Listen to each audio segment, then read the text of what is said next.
रिबार्थ of immortal emperor की episode 26 के साथ हाजिर हो। तो फिर चलिए एक्सप्लेनेशन शुरू करते हैं। पिछले एपिसोड में हमने देखा था कि चू और ली मिलके बाकी सब लोग को हरा देता है, लेकिन तभी ली चू को देखता है कि वो काफी ज्यादा थक गया है, इसलिए वो खुद ही पीछे हट जाता है।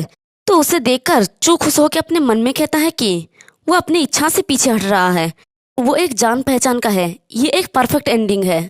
तभी जियाओ चेन कहता है कि तुम पीछे नहीं हट सकते, ली जिंगयून और चू तियानसु, तुम दोनों को लड़ना होगा। अगर तुम ऐसा नहीं करते तो तुम दोनों को ही डिस्क्वालीफाइड कर दिया जाएगा। तो ये सुन के तो चू को एक झटका लगता है और कहता है कि व्हाट द हेल, और वो अपने मन में कहता है कि मेरा बॉडी में अभी बिल्कुल भी ताकत नहीं बचा, लेकिन दूसरे पर्सन में अभी भी पावर है, यानी वो ली की बात कर रहा है।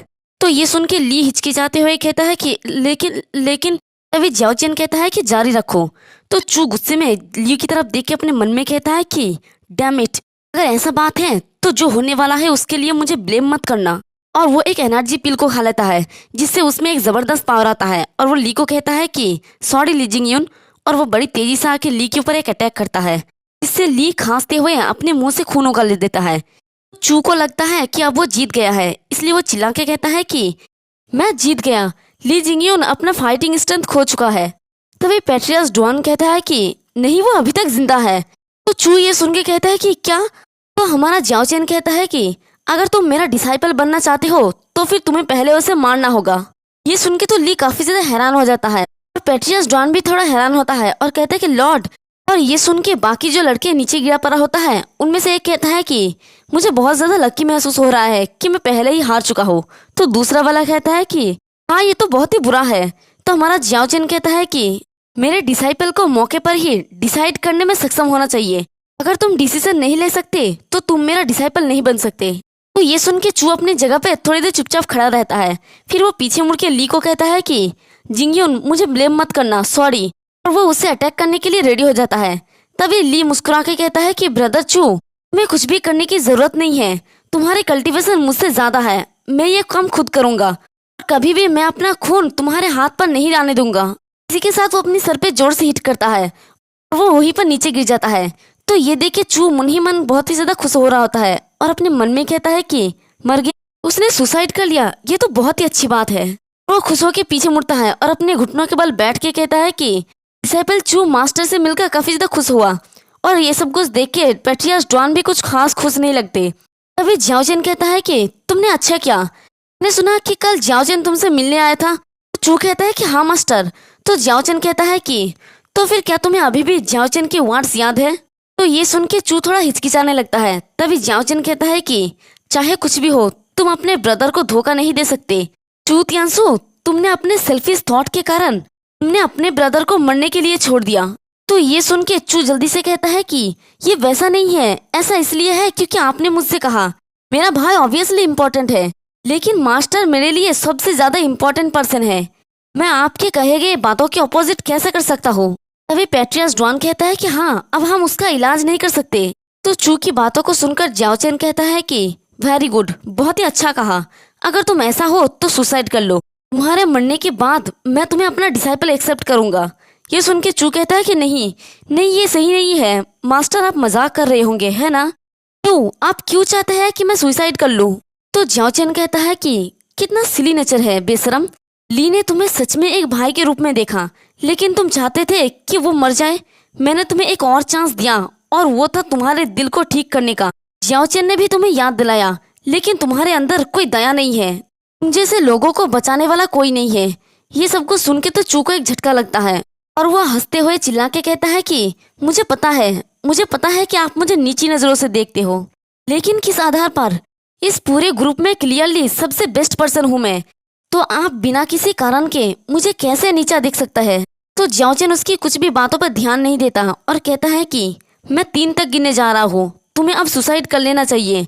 तो ये सुन के चू और भी ज्यादा गुस्सा हो जाता है और एक पागल बीस्ट की तरह घुरा के एक लड़के के बाल पकड़ लेता है, अपने पास से वही वाला पिल निकालता है जो पिछले दिन जियाओ चेन ने उसे दिया था, और हंसते हुए कहता है कि अगर मैं अब और नहीं जी सकता तो कोई फर्क नहीं पड़ता, मैं अपने साथ और भी लोगों को नीचे खींच लूंगा। और वो लड़का बेचारा चिल्ला के कहता है कि प्लीज मुझे छोड़ दो, लेकिन चू उसके मुंह में उस पिल को डाल देता है और कहता है कि खाओ इसे। तो वो पिल खा के वो लड़का खांसने लगता है तो शायद हमारे जियाओचन को पहले ही पता था कि कुछ ऐसा होने वाला है, इसलिए वो कहता है कि वो पॉइजन पिल जो तुम्हें दिया गया था एक नॉर्मल कैंडी की तरह है। तो इससे तो वो लड़का काफी ज्यादा खुश हो जाता है, और लेकिन चू काफी ज्यादा हैरान हो जाता है। तभी जियाओचन अपनी उंगली में पावर को रिलीज करता है और सामने की तरफ शूट कर देता है। तो ये देख के चू काफी ज्यादा घबरा जाता है और वो बीम सीधे जाके चू के सर के आर पार हो जाता है। जियाओचन नीचे उतरता है और सबको कहता है कि किंग मैन के सारे डिसाइपल्स ध्यान से सुनो। किंग मैन में सबसे इम्पोर्टेंट पार्ट है लॉयल्टी। जो कोई भी अपने प्रॉब्लम्स को एनकाउंटर करता है लेकिन फिर भी अपने भाइयों को धोखा देता है, तो मैं डेफिनेटली उनको बिना किसी दया के मार डालूंगा। और चू अपनी जगह पर वहीं पर स्टिल खड़ा रहता है। अब ये मर गया है या फिर शॉक्ड है पता नहीं। तो जियाओचन ली को अपने कंधे में उठाता है और वहां से चला जाता है। फिर हमें किंग मैन के चेम्बर का सीन दिखाया जाता है, जहाँ पर बेड के ऊपर ली लेटा होता है और जियाओचन पास ही कुर्सी लेके बैठा होता है और ली को देखकर अपने मन में कहता है कि इस लड़के का कैरेक्टर और फीलिंग्स मैं उनको तोड़ नहीं सकता, लेकिन उसका एबिलिटी काफी कमजोर है। और वो अपनी पावर से उसकी पूरी बॉडी को स्कैन करके कहता है कि और उसकी स्पिरिट पावर का रूट ग्रे कलर का है।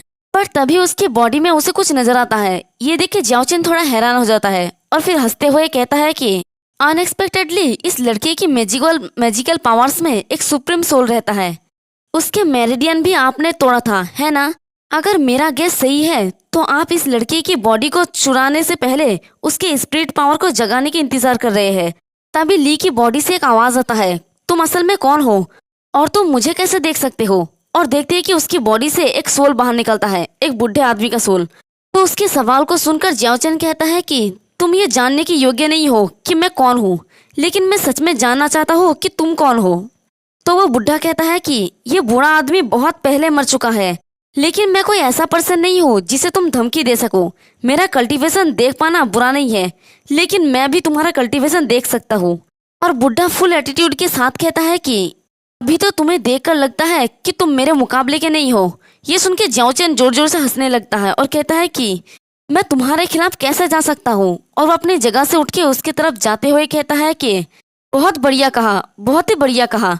क्या तुम जानते हो कि सोल को ढूंढने का एक मेथड है 3 और 7 सोल में स्पेशलाइज जो आपके ओनर में है। तो ये सुन के बुढ़ा कहता है कि ये सिर्फ सोल हंटिंग का एक मेथड है जिसका इस बूढ़े आदमी के लिए कोई यूज नहीं है। तो ये सुन के जियाओचन अपने पावर को रिलीज करके कहता है कि क्या ऐसा है? तो फिर क्यों ना मैं इसे ट्राई कर देखता हूँ कि क्या ये काम करता है या नहीं। तो ये सुन के बुढ़ा आदमी बहुत ही ज्यादा गुस्सा हो जाता है और गुस्से में कहता है कि लड़के मेरे साथ खिलवाड़ मत करो।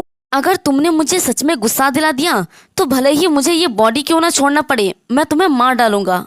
तो जियाओचन कहता है कि मैं तो तुम्हारा ये कहने का इंतजार कर रहा था, आओ मेरे पास आओ। तो बुढ़ा आदमी बहुत ही ज्यादा गुस्सा हो जाता है। तो जियाओचन आगे कहता है कि क्या क्या तुमने ये नहीं कहा था अगर तुम्हें अपना बॉडी छोड़ना पड़े तो भी तुम मुझे आकर मारोगे? तो फिर मैं तुम्हें एक मौका दे रहा हूँ, अब आओ और मुझे मार डालो। ओल्ड मैन को पता चल जाता है कि जियाओचन उसे ताना मार रहा है, असल में उसे सब कुछ पता है। तो वो मुंह लटका के कहता है कि अगर तुम्हें ये पहले से ही पता था तो फिर तुम मुझे इतना परेशान क्यों कर रहे हो? अगर मुझ में वो ताकत होता तो मैं तुमसे इतनी बातें नहीं करता। मैंने भागने का रास्ता तैयार करके समय बर्बाद किया, लेकिन तुमने पहले ही इसे फिगर आउट कर लिया है। अभी जियाओचन वहाँ पर एक आर फॉर्मेशन बना देता है और हंसते हुए कहता है कि मैंने तुम्हारे द्वारा पता लगा लिया है, अब मैं तुमसे जवाब मांग रहा हूँ। अगर तुम झूठ बोलोगे तो मैं तुम पर दया नहीं दिखाऊंगा। तो वो ओल्ड मैन कहता है कि तुम मुझे क्या पूछना चाहते हो? जियाओचन कहता है कि तुम्हारा कल्टीवेशन, तुमने ट्रेनिंग करना कब स्टार्ट की और तुम इस लड़के की बॉडी में क्यों हो? तो वो ओल्ड मैन बताने लगता है मेरे पिछले जिंदगी में मैंने एम्परर की स्टेज तक पहुंचने में कामयाब रहा और बस थोड़ा सा कोशिश करता तो सुप्रीम स्टेज तक पहुंच जाता। ये अफसोस की बात है कि मैं किसी तरह से फेल हो गया।